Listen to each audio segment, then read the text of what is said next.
Hey, are you all ready to get this started? Going live. Listener discretion is advised. Keep your head out there. They're going to do dumb. Play our game. All right? Play hard, but stay poised. 3, gonna be savage. 2, grab your shit. 1, do it. Let's be great. Let's be great. I thought our whole team played well. I think, our issues have been, you guys prepared hard all week. They put a lot into it. We showed spurts and moments like we have for some time now. But we just can't seem to, we have lulls, we have siestas. We just don't do it for 60 minutes. And I think, we're not nobody I don't think is good enough to overcome that. And so we just have to be more consistent. People talk about consistency during a season. People have ups and downs. We're at a stage as a football team, we have those moments in games. And then we have to do a better job of coaching it. We have to do a better job of executing it in games. So I thought, our guys competed. It was a close game. We have a lot of them. We make a kick at the end. It might be different, but that's not the way it worked out.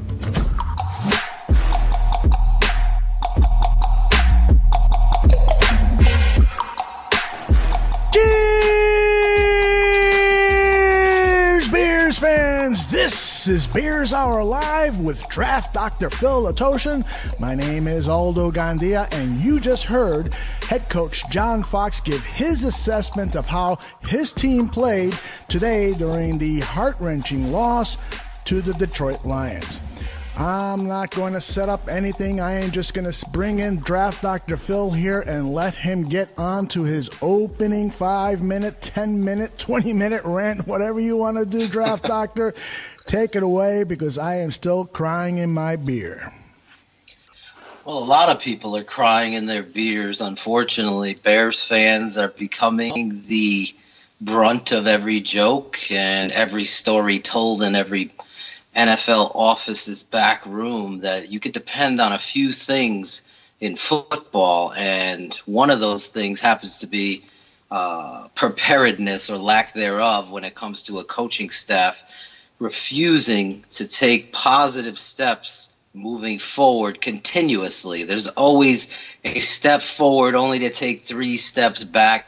It happened today again, unfortunately. As we watched this going down, there was signs of life. Dowell Loggins actually using personnel appropriately, Aldo, and really listening to our show, possibly, because I've been calling for this stuff since August, with the right use of the spread and Tariq Cohen and your best offensive player, yes, your best offensive player, and Jordan Howard, getting those 3, as well as your center, and working what you do best and helping your young signal caller out by using the athleticism of the player to help make down and distance more manageable. And you saw this happening against your rival, by the way, who's beaten you, I think you're 1 out of 7 times now. Detroit, the old Detroit Lions, lock up at least 1 win against them is no longer a factor here. In fact, Aldo, this head coach, fire John Fox, by the way, hashtag that up, fire Coach Fox, has 2 wins against divisional opponents in 3 years. If that's not enough, I don't know what else I could possibly tell you to help you understand. This isn't personal. This is for the glory. This is 4th and inches and trying to help you make the right decision. There's a media groundswell of arrogance at Hallis Hall and in Chicago.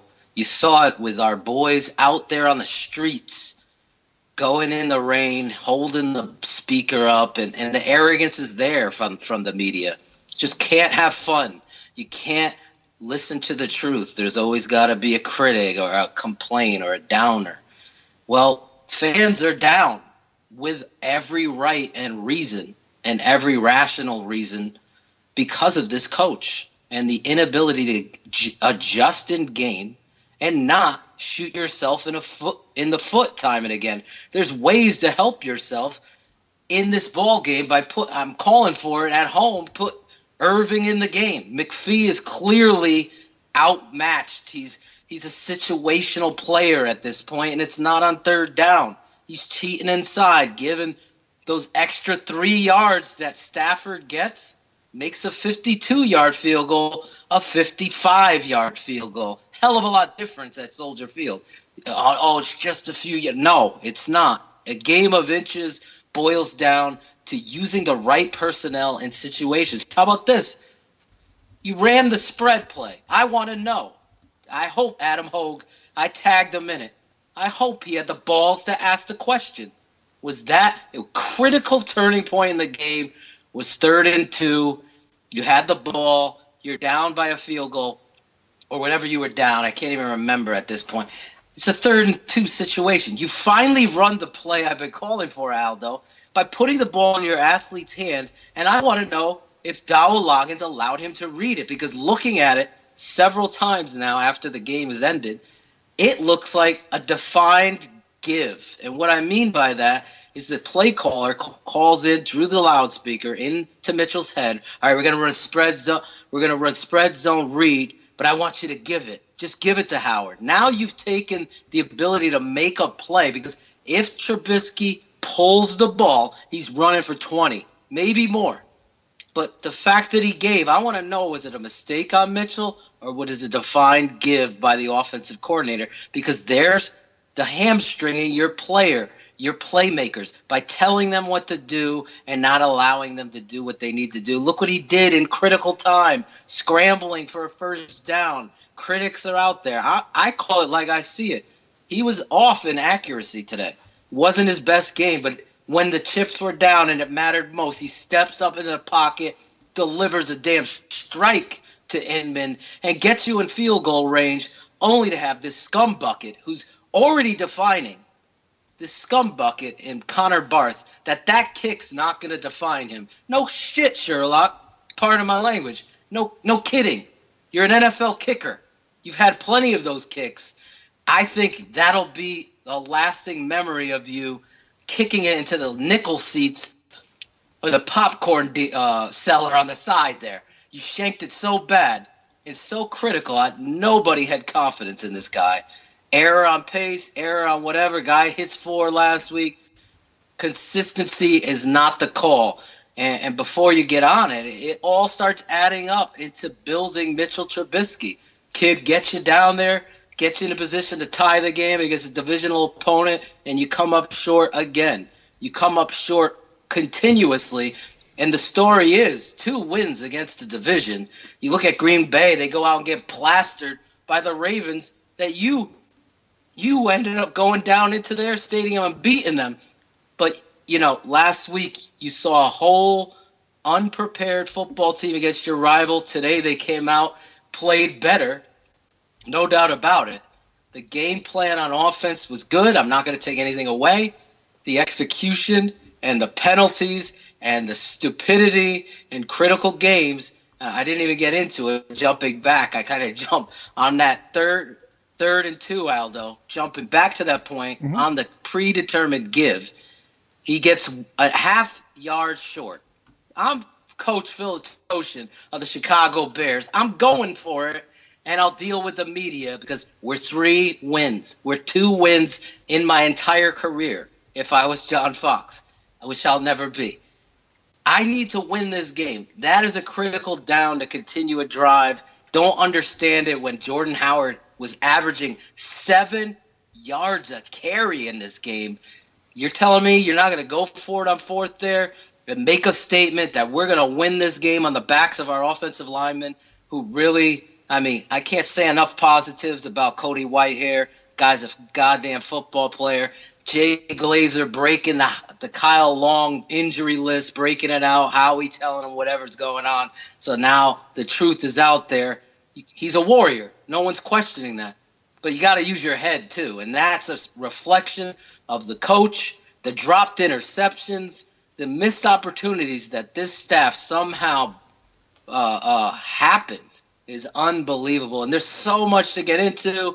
The bar flies are uniting, Aldo. I could feel the love. I mean, Scotty Farrell's almost coming out in me because I'm so fired up. I'm so fired up. I mean, you got to like what you saw from Mitchell Trubisky, even in a loss. Yep. When the chips were down, you saw the ups and the ebbs and flows. Everything we described that he was going to have to do and was going to have to learn in the NFL, you saw. But when the bottom line as a scorer of film and grades, when the game was on the line, he made 2 deciding plays that really put you in a chance to win the game or ultimately get the opportunity to play more to win the game. And, of course, Coach Fox and Connor Barth, his boy, have a load of excuses, and it's unfortunate for Bears fans and barflies.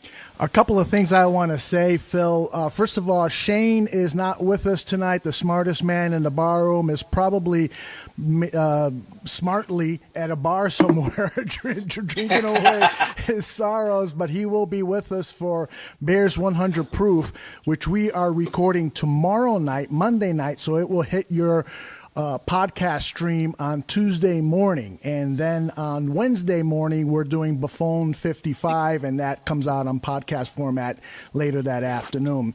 Additionally, we've got a lot of activity in the chat room right now, and I want to let some of our new listeners know a couple of things. But first and foremost, right now, I want to encourage them, if they're not following Phil on his Twitter feed, you really need to, all week long, 7 days a week, 24 hours a day, but especially during a game, because he is providing you the type of commentary you're really not getting anywhere else. He is breaking down plays. He is giving his assessment on what the coaches are doing, his assessment on player performance, and it really is expert commentary. And you can follow Phil if you're not already, and that's at FULPHILO at FulFilO, and you really need to follow Phil. So right now in the chat room, we've got a lot of people talking about Pernell McPhee, Phil, which is a player that you talked about on your Twitter feed during the game. This looks like it could be over for Pernell McPhee. He is no longer effective at rushing the quarterback, and at times he's just missing his assignment because he looks frustrated. Why don't you share your thoughts on Pernell McPhee?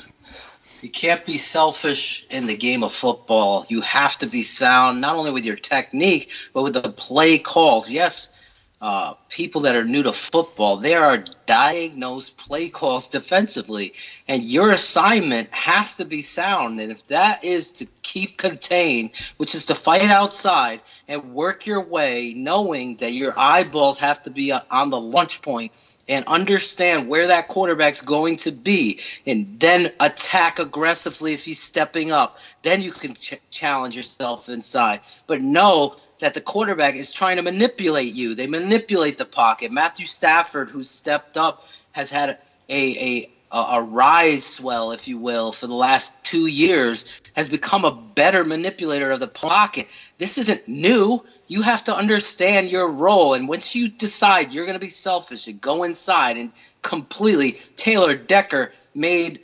Pernell McPhee his little bitch, Aldo. He just pushed him down, threw him down like a sack of potatoes, and laughed at him. And really, ultimately, it's embarrassing because here you have an opportunity to get a young player who not only is playing his ass off, but is showcasing his kind of tenaciousness on special teams. He showed a penchant for the pass rush ability. Rotate him in there now with Leonard Floyd's injury up in the air, who, by the way, was having a hell of a football game.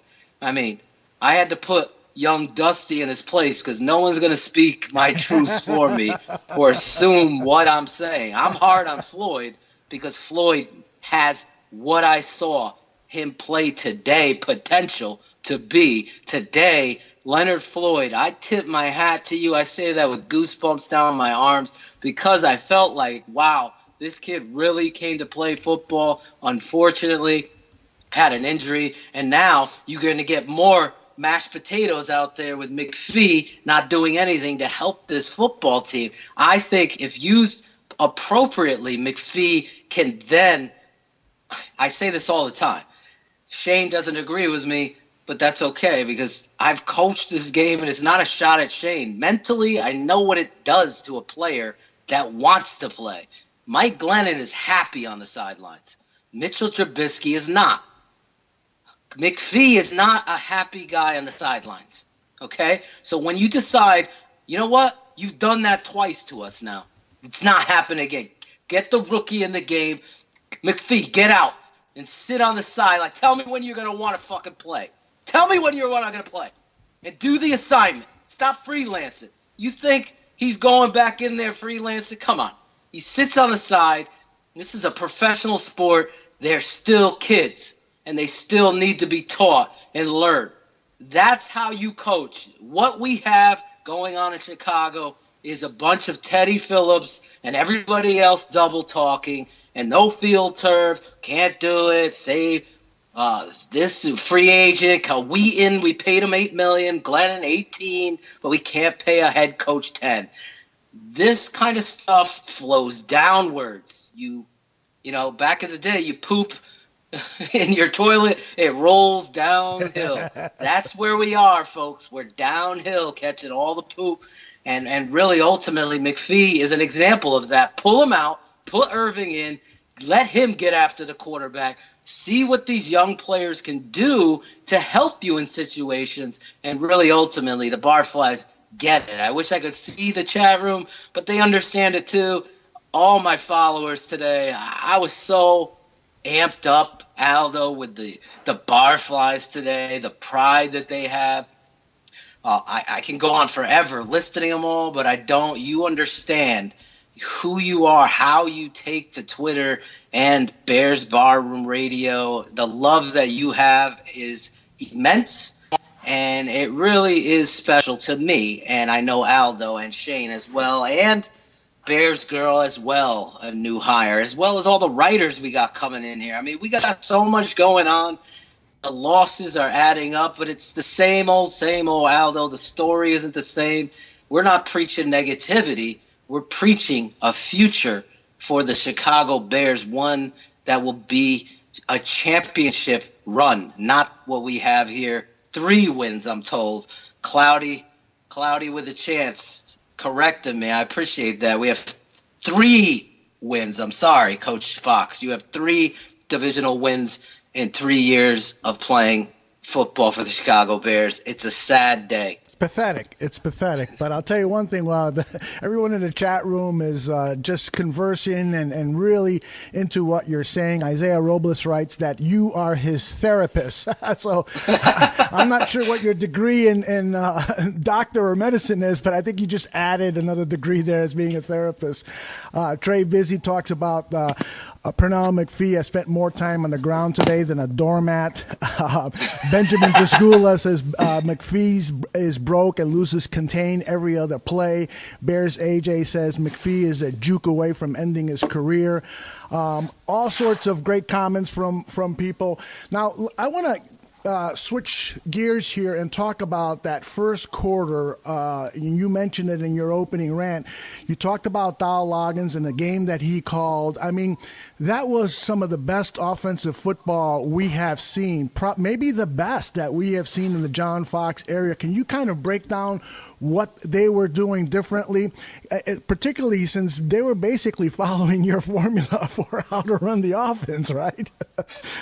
It's people laugh or whatever. I take a lot of pride. If you can't tell, my personality is not one. I know Shane likes to bust my chops, but I have a swagger that people either love or hate. But if you're on my team, you win. And that's how I've always grown up and done this. And really, when I look at the Bears Barroom and I think about all the stuff, Buffon, Agandia, Wazram, Bears Girl, and I have put out there, and all of our writers, Chris, Alec, Frankie, Chachi, you got Kurt, you got Kieran, all of these guys putting time and energy and effort into breaking down this pathetic football team led by a pathetic coach. Finally, Aldo, you're seeing what we talked about here in philosophy of athletes. using your chess pieces, not playing checkers, using the athletic Cohen to mesh point, misdirect, make those linebackers false step, use a 6'7", 270-pound athlete who in the Packers game, watching the tape, he is putting defenders on their heels because he's stretching the seams, helping the young player in the quarterback get a better read because they have to be aware of him. You saw them attack the seam twice today. Unfortunately, they go away from it. I don't get it. You know, the rumors and the feel of Ryan Pace with this young tight end are really coming to the surface because on tape I saw it, and then I predicted that this kid needed to be a part of the game today. The throw by Trubisky at the goal line, the anticipation that this tight end's going to be there was tremendous. The throw over the middle where he catches the football with two hands, lays his shoulder, running over people, looking like a young Gronk. But that's what you need from your tight end, you know, and really Jordan Howard. I mean, I wax poetic about a lot of people. This young man is my favorite player on this football team. I can't say it enough. Without him, there is a no-win football team. There's no chance today. There's no win against the Ravens. There's no wins against the Steelers. That is a Pro Bowl first-team football player. Every Bear fan, I know the Barflies know, but some of these neglectful, arrogant pricks, Bear Report, Hallmark, a bunch of these guys totally whiff on how talented and how much respect he needs to have. You have an opportunity at ESPN Chicago to praise this young man, and they whiff it all the time. Watch him today attack downhill, Aldo. Be patient in the hole. Run downhill, run over people, juke, get to the second level, stiff arm, lower his pads.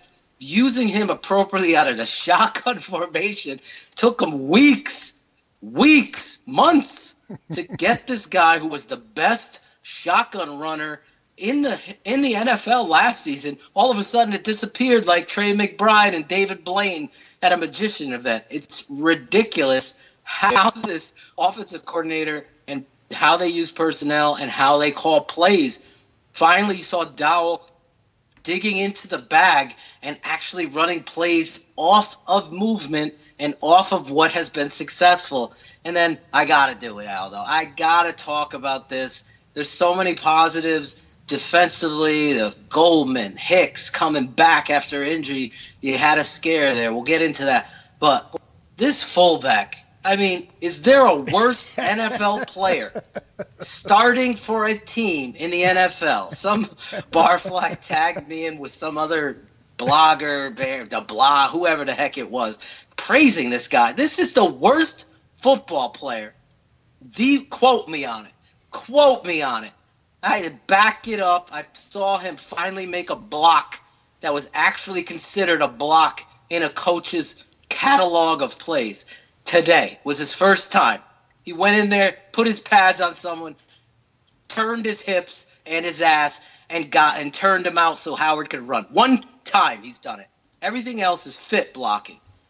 I would take that kid and throw him out into the street. Done.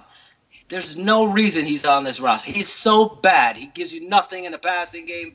He's not an athlete. He's not physical. He's not a guy that wants to knock someone's block off, and really, he doesn't help Jordan Howard. In fact, I would love to see one of these guys that does stats all the time. How many yards are we having with this football player in the backfield supposedly helping Jordan Howard? You're going old school predictability with him every time. If you're going to do that, he better be a killer. He better be a Corey Schlesinger. He better be a Tony Carter that was here back for the Bears. Put his face into someone. Bob Christian. What was his name? Lorenzo Neal, that would crush people and open up holes. This kid's not an aggressive kid. He's nothing. I gotta say that for the record. I don't want any barfly to ever miss the fact that there's one play out of 430 plays they've run this season. That's just a guess that he's done something I could say, wow, that was really good. a good job there. I'm not saying this to be mean to the kid. I'm saying because it's a joke. It's as big as a joke as Josh Bellamy being a starting wide receiver. It's not real, and it's unfortunate, whether it's the GM, Aldo, or it's the coaching staff picking favorites. With Bellamy, I know that's a John Fox decision. I know that for a fact. I've got it confirmed now that he is only on this roster because John Fox loves him. That is why he's there. That's egg on the face of Ryan Pace in my mind. That it'll be something we're going to talk about with the number one Adora, Shane Marsaw, with him and Pace this week, because it has been confirmed to me that Bellamy's there for Fox. But this kid Burton, I don't even have words. It's a disappointment that he's out there. Yeah, I was disappointed in his play too, given he's a former Lion. I thought he'd come out there fired up and have his best performance, but he may have bet on his old teammates to win that game, because he certainly didn't help us as much as he helped the Lions, it appeared. Hey, we talked about the play of the team in the first quarter, first half. The play calling was impressive. I want to fast forward now to the end of the game during the 2-minute warning. Adam Hogue asked John Fox about who was on the field at the end, and that some of the playmakers, again, were not on the field during that 2-minute warning. Now, you know, they did move the ball downfield and got the ball into field goal range, but still, wouldn't you want to see Tariq Cohen out there? Well, let me play for you John Fox's response to Adam Hogue's question.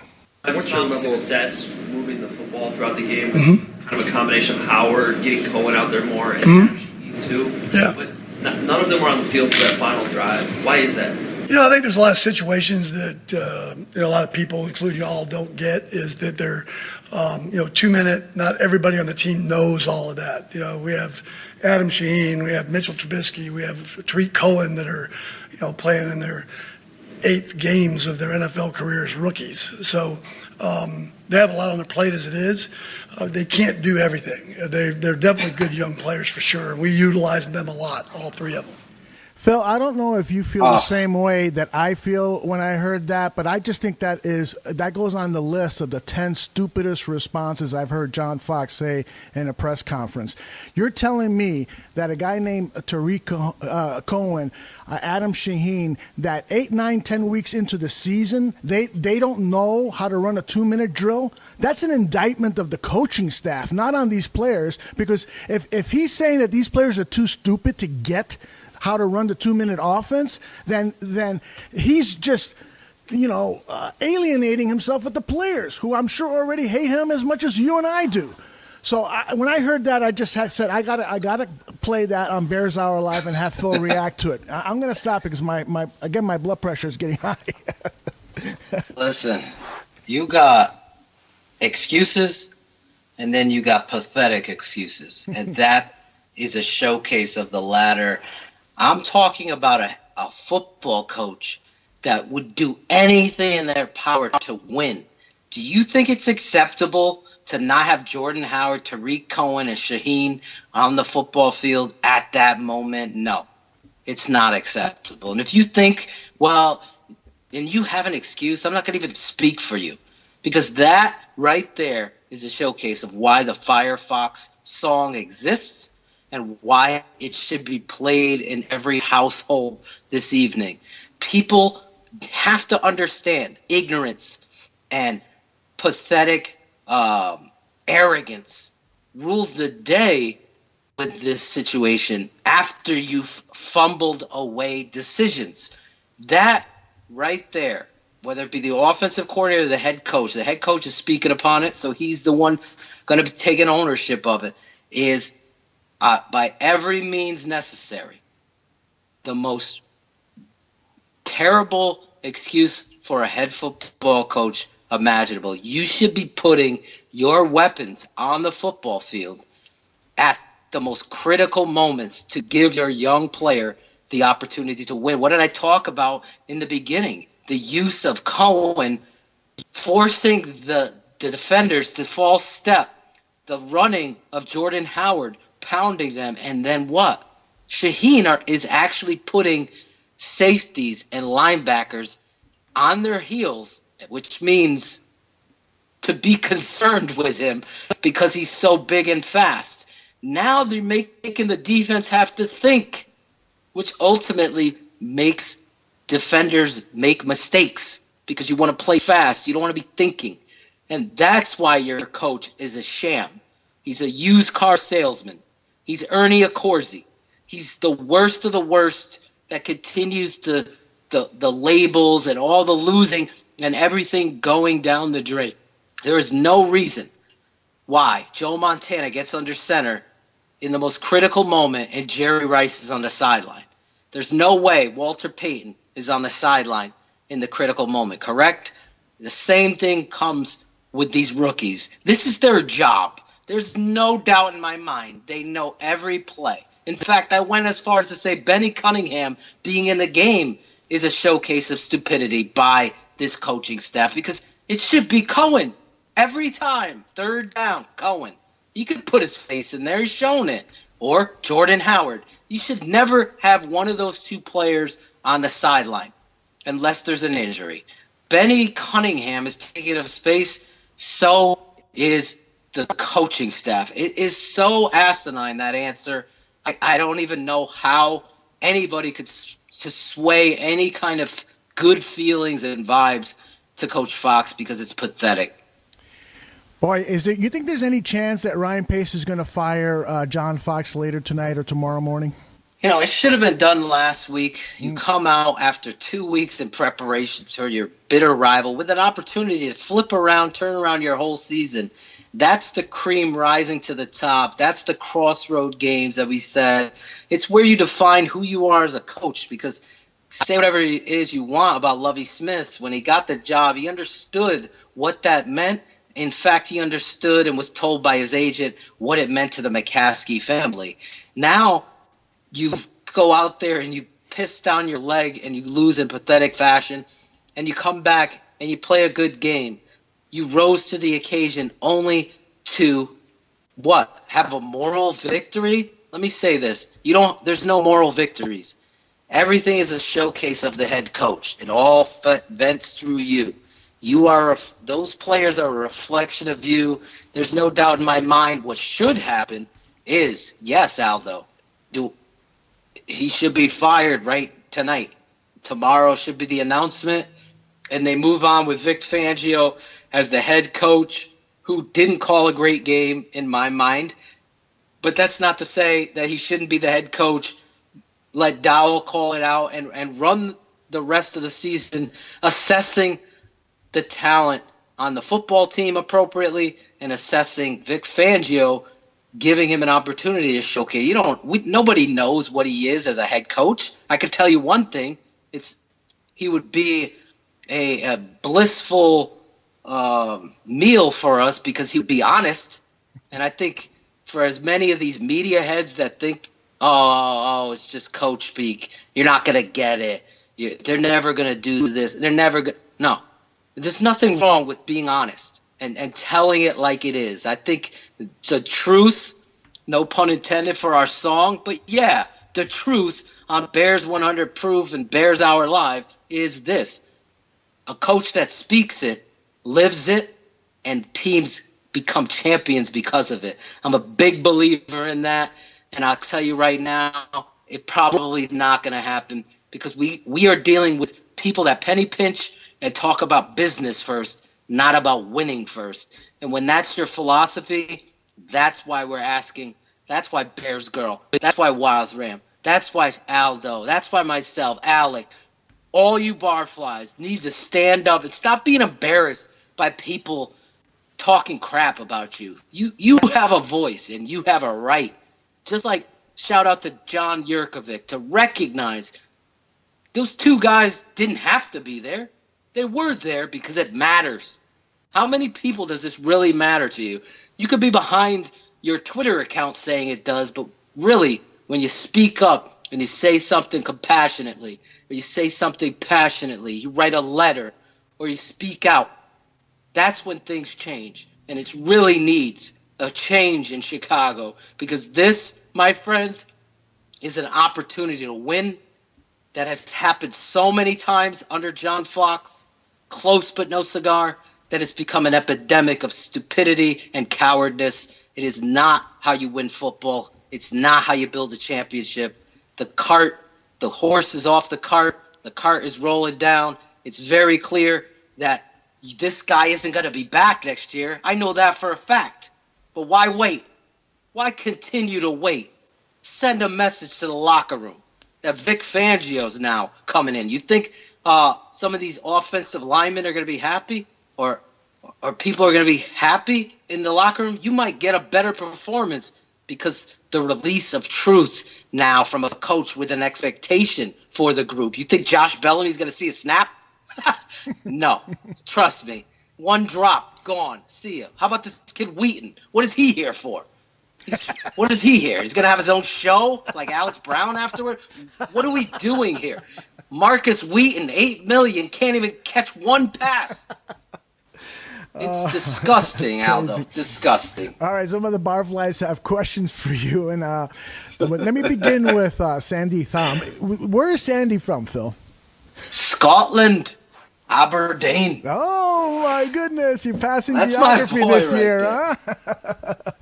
Sandy wants to know if you could talk about the cornerback rotation with Marcus Cooper in there, and then Chris Armstrong quickly said, "Oh God, please don't." But Listen, you need to talk about the defensive backs. Yeah, go ahead. Yeah, Kyle Fuller was at a crossroads too because he had a game he wanted to forget. He came out here. Let's not get this twisted. Kyle Fuller played a heck of an effort game. He dropped 2 interceptions. He dropped an interception last week. Something mentally is going on with him and his focus on football because really he's one of those guys with his head around to the ball, has been able to create and pluck and sky for football like you would expect. He has not done it. And really, I always say this as a football coach, it was taught to me by my freshman football coach. The difference between winning and losing is catching and dropping the football. Every game is based on that one. Think about every game you've ever watched. There was that moment. If, it's always if I caught that. If he had caught that. If he didn't drop that interception, the game would have been different or would have turned out different. There was 2 opportunities for him. There was one for LeBlanc, too. But Kyle came in blind, dipped his head, probably lost Leonard Floyd, hopefully not, for the season. That's not how it's coached up. You can't be lackadaisical. You can't dip the head. I get the aggressiveness. Cut his hand open on the play. Listen, Kyle Fuller is he's a positive in my book right here. I thought he came to the challenge. He didn't slam it home and do something that I would have hoped he would have done, but he certainly played a strong game on first watch of it. The tackle thing was bad. The Cooper stuff was 10 times worse. 10 times worse. Yeah. The giving up on the double move to me is selfish. I would have benched that kid so fast. I would have lost my mind. If I was the defensive back coach, I don't care. My defensive coordinator I want him in. No, he is not going in, coach. He is a disappointment. These players are professionals for a reason. You're out there to compete and get paid to do so. We're too forgiving. We're too not maniacal. We're not the hardballs of the NFL. We're not going crazy to expect what Bill Belichick expects every play, and that's proficient technique and effort on every down. That's all you're asked to do. And if that's your job and you decide to give up on it or loaf, that is the worst sin you can do in football, especially when you're the last line of defense where there's nowhere to hide. Cooper was a complete letdown today. Oh, as bad as his pathetic effort when he blocked the field goal block and he selfishly stopped at the goal line, fumbling the ball away. Selfishness, there's no place for it. Cooper was awful. LeBlanc had an opportunity to make a pick. He dropped it. I thought he played pretty good football game. Physical, was in there, making tackles. Jackson didn't have a very good football game today. He took a little bit of a step back. He also was late. Not his best game. I'm not going to say it wasn't a good game, but the expectation for him has to be better than what he has. There's no major mess-ups there, but, the Cooper and the Fuller thing is going to be the highlight. I just won't – I'm going to watch again, but my words right now ring true to my feeling. Thought he made a great play on what would have been a huge play for Detroit. I compared him to Donnell Wolford, former Bear that you know very well, Aldo, who always had a penchant for when the ball was in the air to attack it. I wish Fuller was able to actually catch it. He should have, but it was unfortunate that he didn't. But I'm not down on Fuller. I know the fans are going to go crazy because there was friendly fire and he took out Floyd.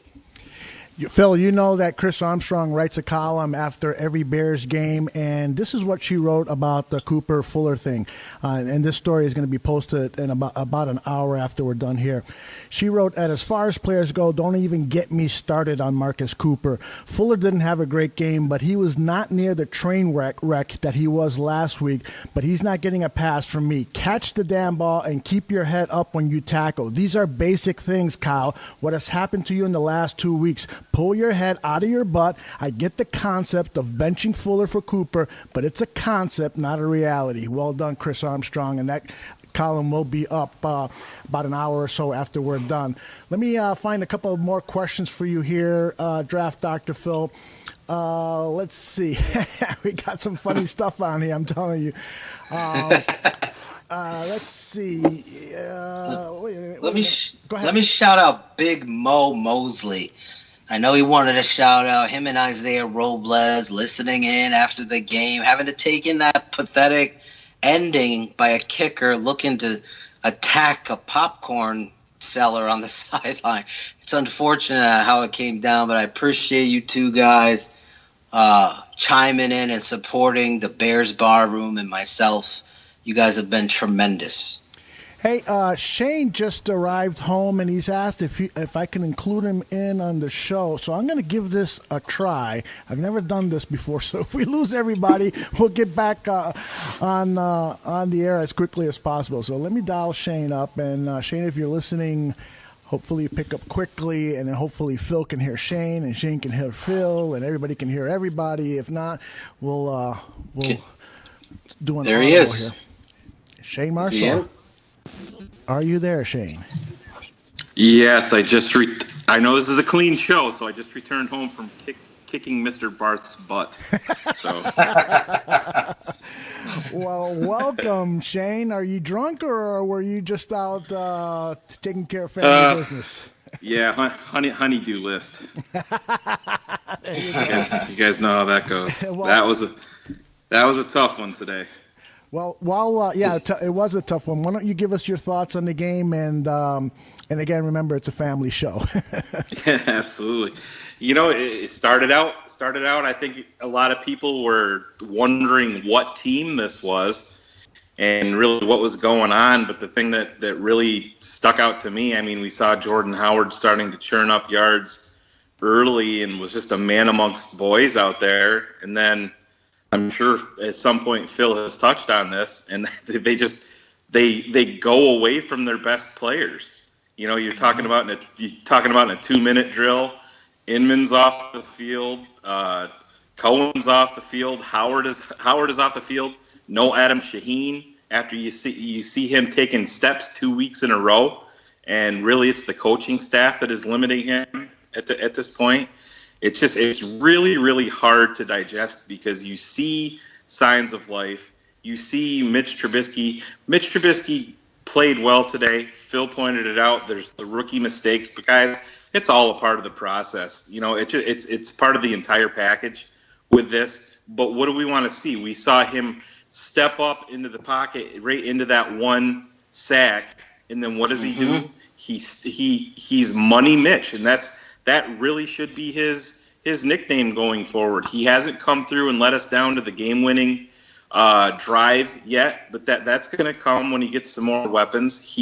But he stepped up on that third down, and that was just a beautiful ball after a huge mental error by Mitch.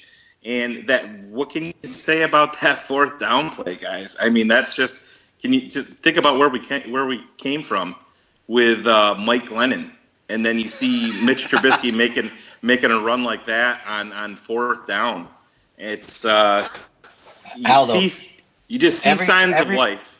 Every time someone mentions Mike Glennon, I need you to just clip the Firefox anthem to the part where I say giraffe gaff never happens. I just want every time Mike Glennon from here on out on Bears 100 Proof, anytime something, just have that drop button ready. I will. No, Shane's 100% right, Shane. I'm sorry, Shane.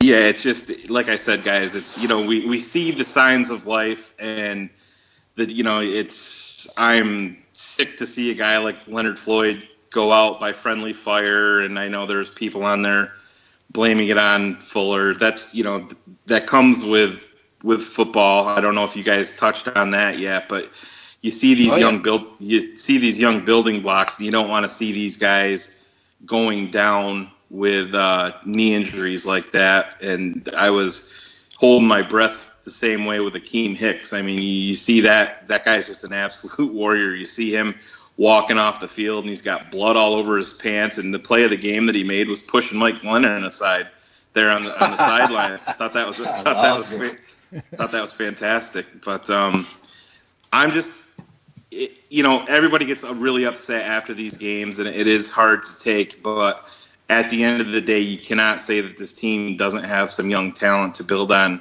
going forward. And what makes this all better, guys, is at least this time we have number 10. We have that guy under center that's going to take us hopefully where we want to go. And we didn't have that young savior back there since we traded for Jay Cutler and everybody was expecting Super Bowls in Chicago. Guys, we need to talk about Kyle Long because there's just this kind of disturbing trend of him not maintaining his composure. Shane, what do you think? Is this something that we should be concerned about, or is this just kind of the result of all these injuries that he's playing with and he's just frustrated? Yeah, it's that play when Mitch rolled out there and had that big chunk run, and the momentum was going, and I saw it live. I said, "What the heck? What are you doing?"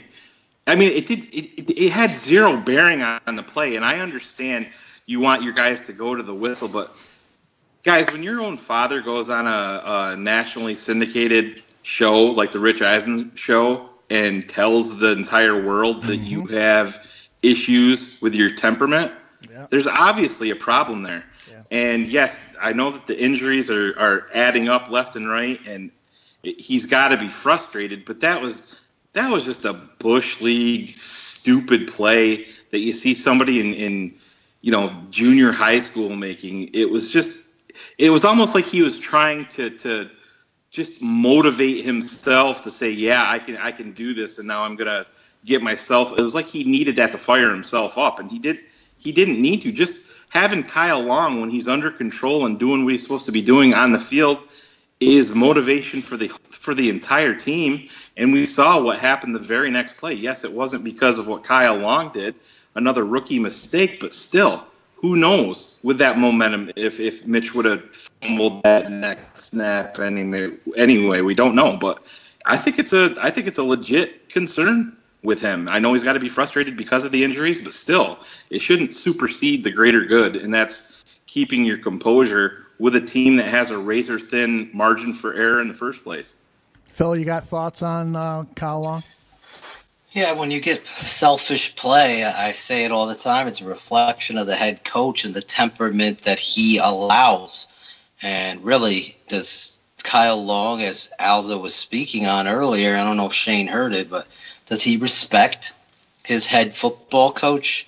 To do something like that, to me, is just pathetic on every level. It's unfortunate, but it really did affect, I believe, the next play and the buffoonery that transpired there. I mean, back in the day, NFL films would do the NFL football follies, and That play's right there. Under center, fumble the ball, you're dominating this football game. Dominating it to the extent where Shane is speaking from my head when he's saying, I'm like, is this football team's ready? Wow. They really took what they needed to do, and really this should have been them last week, but hey, I'll take it. They're running spread game. They're attacking down the seam with the big tight end. They're using Cohen correctly. They're using their weapons, making it, and then fumble snap. All of a sudden, 10-0 game is 10-7, and all of a sudden they're leading at halftime in a game that you've been dominant in. And that's the John Fox story. 4th and inches, you're 3-6. You won 3 games against your division while you've been here as a head coach. No, let's not go for it on 4th and inches with our running back and our quarterback being as dominant as they could be. Read it. Nope, that doesn't happen. So it's unfortunate that we have this kind of coaching staff here because the players suffer and a guy like Kyle Long suffers because I think he would be that much of a better football player if a real head coach was here.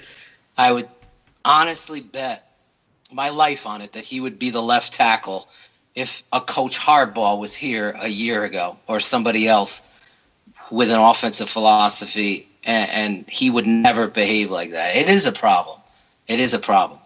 Guys, I am really concerned now that given that we're facing the Philadelphia Eagles next week, that the losing streak is going to extend to 4 games. And as Kieran wrote, go ahead. Don't remind me. Don't remind me. For those of you Where's who don't that Philadelphia Eagle drop for Shane? For those of you who don't know, Shane has a lot of family members who are Philadelphia Eagle fans, so he's going to have a tough weekend next week.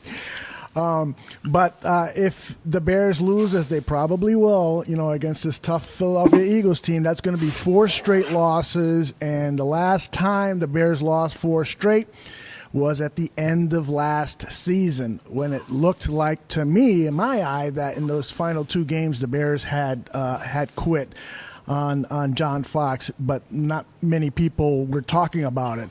And so I'm concerned about the caliber of play that we're going to see moving forward. Phil, do you have any similar concerns? Yeah, I mean, this football team is going up against a quality football team, and coaching, there can't be enough praises for what the Philadelphia Eagles have done and how they've handled their young signal caller. So really, when you get into those situations, you always define based on, competition, what players as well as what coaches rise to the top and rise to the occasion. Did anybody believe that Connor Barth was going to really make that field goal? Like in my heart of heart. So the same emphasis. I look at the Chicago Bears from a talent standpoint on paper.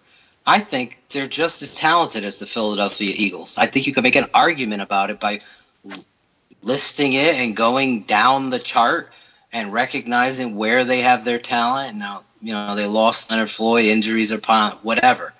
But if you look at it like that, then where's the weakness? It's clearly been the coaches holding this team back. I don't care what the Bears blog and so on has told you. We have been saying this since August. This staff shouldn't be here. I don't care what their record was. It was Jordan Howard that got them to 3 wins. And ultimately, today, last week, the week before that, all end in losses based on the head coach. And I really think, looking at this matchup coming up, it's going to be a hard matchup. It's a hard stance if Ryan Pace doesn't pull the plug on John Fox tonight or tomorrow. I'm the eternal optimist with most things, and I don't have a hell of a lot of optimism moving into this Philadelphia Eagles game. I just think it's a bad matchup. I think they have one of the probably overall the best defensive line in football. They're all young, and Jim Schwartz is an attacking defensive coordinator, and I think they're going to blitz, and they're going to blitz, and they're going to blitz some more. And Philadelphia is not really giving up rushing yards either, and that's, we're going to kind of try to get things going with Jordan Howard, but hopefully they'll surprise us. And you talk about the players kind of giving up on John Fox, and I wasn't able to listen to you guys before I got on here tonight, but I'm not sure if you talked about it. But Phil, I think you got to hold Vic Fangio's feet to the fire a little bit for today too. I know they were playing shorthanded, but these third and longs that this defense is routinely giving up, and he's sitting back and not being aggressive, and we just see it time and time again. I have a big issue with that. I think he's a fine football coach, but just his lack of aggression at times drives me absolutely nuts. I thought that deserved Smartest Man music. All right, should we wrap things down here? We're at the 56-minute mark. Let me see if any of our people have questions here.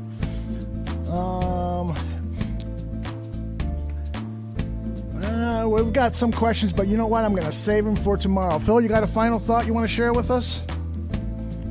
Are you there, Mr. Phil Ottochian? I figured we lost Phil because we hadn't heard from him. He probably just looked at Jay Cutler's stat line and fell off his chair. What was it, 3 interceptions? Sorry, guys. I texted you.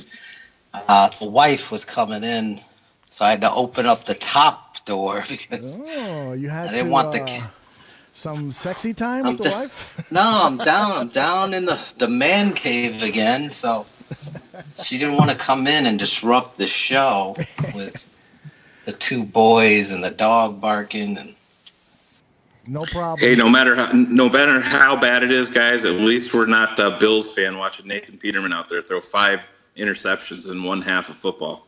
What the hell was that? I mean, why did they bench this kid for Nathan Peterman, who I saw in the bowl games? He looked terrible. John Fox coached him and wanted him, so we knew that was going to be bad. Exactly. Yeah. Imagine we'd be the Nathan-led Peterman Bears right now. Don't ruin my day even more, Phil. Come on, man. No, but that's something to be said. I know I left when you were talking about Vic Fangio, so I don't want to comment on that. But I also want to say, this to me was a positive step moving forward for Mitchell Trubisky. Shane pointed out what I did too earlier, the throw after the mistake, the rookie mistake, throwing it into the flat. The next play he throws a dime. Same thing in this fourth down situation. Game's on the line. He's looking at pressure and checking for his surroundings, so he's not going to make the same mistake by getting tackled short of the down and distance, and get to those sticks, move the chains, get down. The use of the timeouts by the coach continues to baffle me. Just saving timeouts before the half was reckless. It really cost you, I believe, an opportunity again to do something more aggressive, and ultimately the kid has taken the steps that you want to see a young signal caller do. Even though it was in a loss, he did get you to the point where you had an opportunity to tie the football game up. If Connor Barth actually steps in and makes that kick, you would have seen an opportunity to go into overtime. The herd of elephants are the Twins' home, so you can hear them. But back to Vic Fangio, I agree totally, Shane. There's situational football, 3rd and 15, backed up. It's time to be aggressive. Your 3 wins, get after Stafford, a guy known to throw some ridiculous angled and stupid passes. Instead, you sit back and cover 2, allow him to do what he does really well, and he throws in the window really well with anticipation. So I totally agree. There was opportunity, as well as what I talked about with not using Irving and keeping McPhee out there. The personnel usage, it's going to be interesting going forward how they handle this, because Acho really doesn't bring anything to the pass rush table. And now you lose your best pass rusher in Floyd. It's really, Willie Young's gone. You're really going to have to see what you have, either on the practice squad, bringing someone up from another team's practice squad to give you an opportunity to rush the passer and try to work through this instead of being the same old Acho, McPhee, throwing on third down, no rush. I also wanted one more thing we haven't really talked about. I thought Nick Kwiatkowski really played a whale of a football game. I agree. Another young player ascending, really physical at the point of attack. There was one play where he took Wagner and threw his ass to the ground, coming up, filling, and making a football play. He also had a strip sack. So there's talent here. There really is. It's about getting the right person to hone it. All right, final thoughts. Shane, you got anything you offer before we get ready for proof? I would like to throw one quick thing out here. It's probably something that nobody was going to bring up or most people would overlook, but I noticed it at the end of the game. Mm-hmm. We saw Josh Bellamy go out and he's in concussion protocol, but you see a guy like Trey McBride that busts out a little bit in the New Orleans Saints game. They bring him in after not playing hardly at all last week. And he makes a couple of throws makes a couple of passes at the end of the game. And there's just no reason that this kid isn't getting more legit wide receiver reps in this offense to grow with Mitch Trubisky. And if Bellamy is out any longer, with this concussion, hopefully Trey McBride is the guy that benefits from that. Yeah, and I'm sorry. I don't know, Shane, if you heard, we played a soundbite from John Fox defending the decision not to have Shaheen, Cohen, or Howard in the 2-minute offense. And fabulous. Sandy wrote on the chat room, Shaheen, Cohen, Howard don't know the 2-minute offense, but McBride does. BS John Fox, because that was Fox's excuse that why he didn't have them out there, particularly Shaheen and Cohen, is that, these are young players and they've got a lot on their plates and blah, blah, blah, which to me it has to go up there among the top 10 silly sound bites from Coach Fox. Phil, you were going to say? Yeah, I really wanted to piggyback on it, Shane, because it's such a great point, and the reason why we refer to him as the smartest man in the barroom. You saw the confidence that Trubisky had in throwing to my boy McBride in those critical situations. It was like old hat. It's like Marino growing up with Duper and Clayton. That stuff matters. They might not be the most talented or tallest or whatever. You just see it. So I really think it's another notch on the stupidity meter of the head coach, having his guys. I got it confirmed. I don't know if Shane heard that part of the show, but from a very reliable source. I don't put my foot down on the table much, but I'm going to tell you it's confirmed that the only reason why Bellamy's on this team based on his past performances is because of Coach John Fox's love for the football player. Really, that's an indictment on Fox as well as Pace for allowing it. In my mind, we'll get into that this week or tomorrow on Bears 100 Proof, but to handicap and handcuff Mitch as well as McBride is a great point, Shane. And you saw it should be growing confidence because you're not getting anything from Wheaton. You're getting nothing from that guy. So to have I called for it in the middle of the game, Shane, as you know. Where the hell is McBride? Is he inactive? And then all of a sudden he's finally in the game, and then in crunch time he's there. So that to me is disgusting. I want to bring up one other thing, really coming from Adam John's tweet that Sandy Tom tagged me in. I don't know if you saw it. I'm looking at it right now. Go ahead. Listen, this is quoting your rookie quarterback now. So I feel like they trust me. I know Coach Dow Loggins trusts me a lot with just how far I've progressed. And what Coach Fox is, this is the key point, folks, what Coach Fox is allowing us to do on offense. We just got to keep getting better each week. I feel like I have. So the kid is telling you right then and there. We wanted confirmation. I know Shane wanted it. There's no excuses for Dowell. If you're a man and you have pride, you do what your offense tells you need to do to win.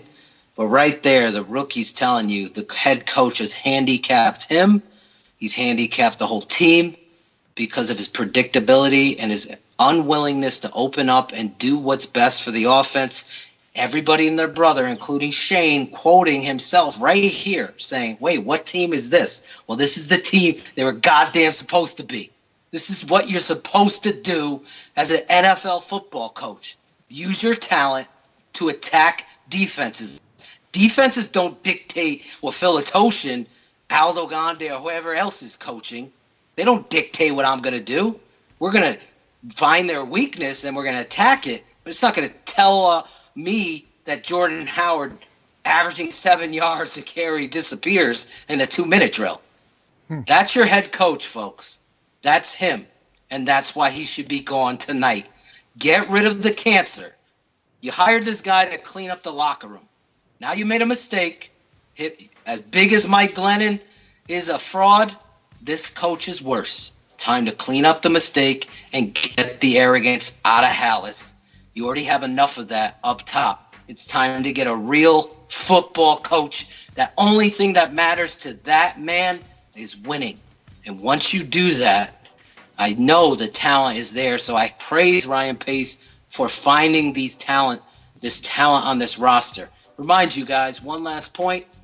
There's only 16 of these. I cherish every one of them.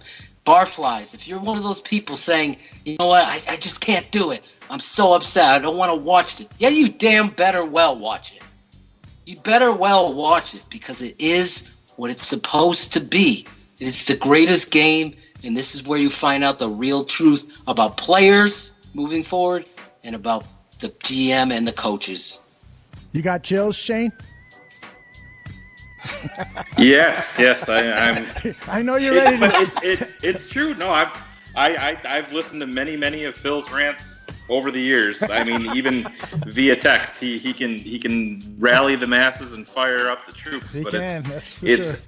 It's absolutely true in this case. There's no doubt about it. All right, as always, I like to end the show with a few of my favorite lines from the chat room. Isaiah Robles wrote, "I'm with Aldo's mom, F. John Fox." Trey Vizzi, "I would rather have seen Kevin White kick that field goal than Connor Barth." Yes, Trey. Chris wrote that she was happy to see a real offensive game plan and how Mitch responded to it, and I cannot underscore that enough. That is so true.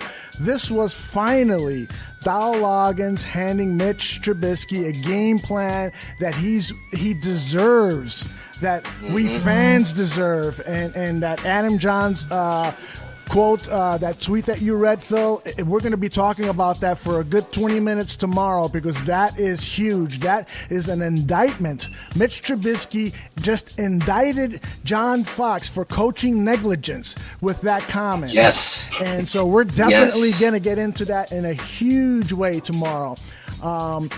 There's lots of great stuff on here, but you know what? And great questions too, but I promise to try to bring them all up tomorrow when we record Bears 100 Proof. Make sure you check out Chris Armstrong's article that I will have up later tonight. Check it out first thing in the morning.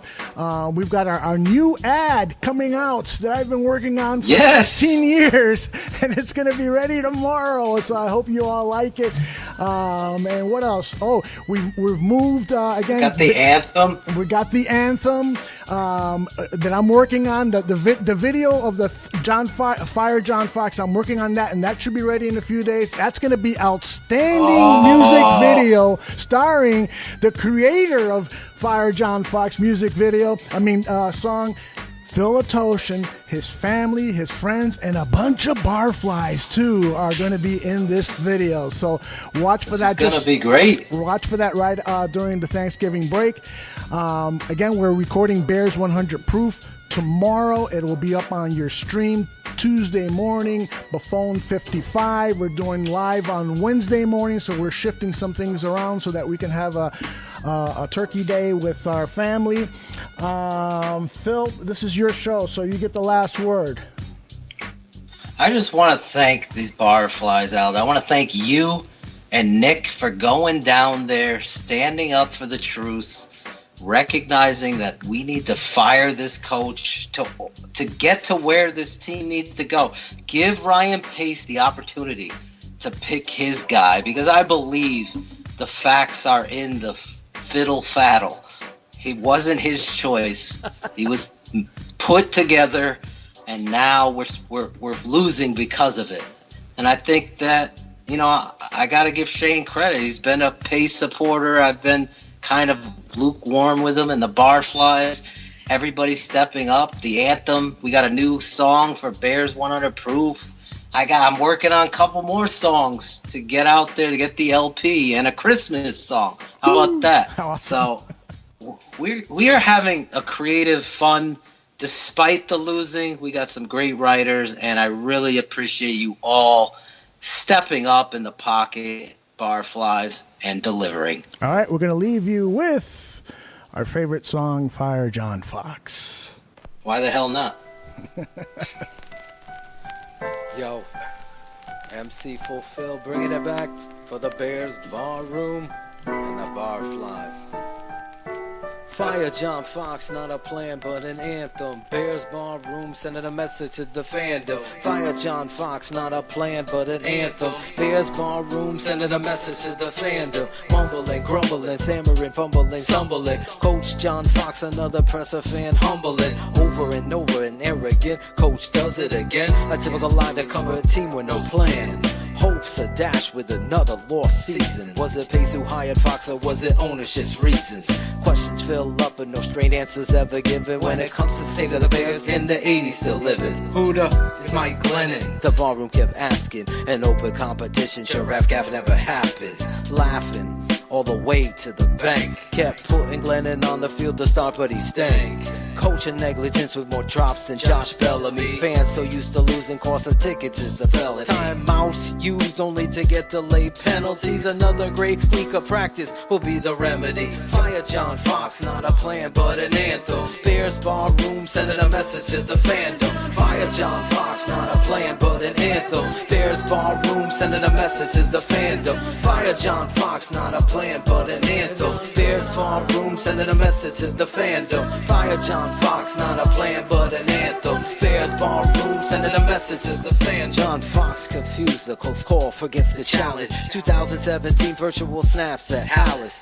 Glennon's still a captain, opposing teams laughing. You laughed at Buff fumble, now the knee pass happened. Conservative approach, finally playing the gunslinger. Keep him cuffed, young buck, Fox stupidity lingers. First win on the road in over 2 seasons. Almost gave the game away if Howard doesn't truck Ravens. Day to day, of course, a frequent line he likes to throw. 10 minutes later, the players dump a Rappaport. Coach Fox arrogant, he needs a passing lesson. This is the coach you hired. In 3 years, he's worse than Trestman. Testing 1-2, a joke on Espin. Fire John Fox would beat the Bears' best win. Down the field turf, stop adding up slip counts. Get Fox to pick, slip to the curb, we kick out. Fire John Fox, not a plan but an anthem. Bears bar room sending a message to the fandom. Fire John Fox, not a plan but an anthem. Bears bar room sending a message to the fandom. Fire John Fox, not a plan but an anthem. Bears bar room sending a message to the fandom. Fire John Fox, not a plan but an anthem. Bears bar room sending a message to the fandom.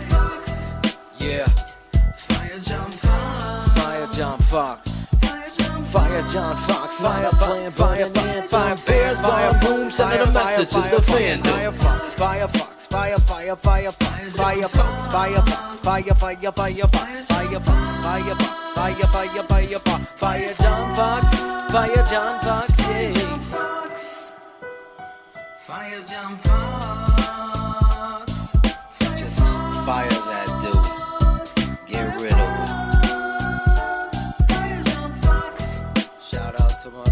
Shane smartest man in the bar room. Draft Dr. Phil. Who could forget the Godfather, Aldo Gandia. The the bar keep. Worldwide. Hashtag that up. Worldwide. Make it happen. Bar flies unite.